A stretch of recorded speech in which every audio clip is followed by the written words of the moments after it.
The Metamorphosis by Franz Kafka was written in 1915 and tells the story of Gregor Samsa, who awakens to find himself miraculously transformed into a monstrous insect-like creature.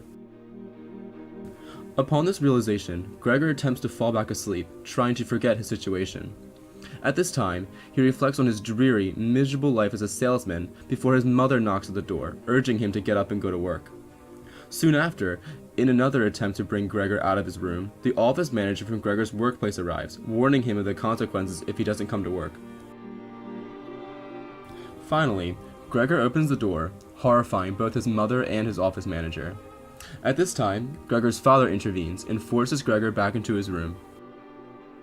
Over time, as Gregor becomes more comfortable in his room, he begins to hang on the wall, as an insect would. His mother, horror-stricken, passes out upon seeing Gregor on the wall. Gregor's father immediately enters the house and misjudges the situation, assuming that Gregor had attacked his mother. At this time, he begins to throw apples at Gregor, wounding him. Because Gregor was no longer bringing money to the family, the Samses begin to rent out rooms in their home for extra money.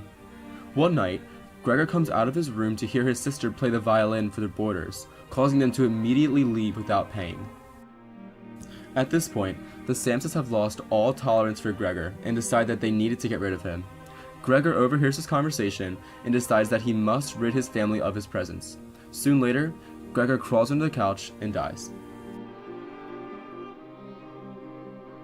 Throughout his novel, Kafka sustains the idea that the true value of an individual in modern society is to provide for themselves and others.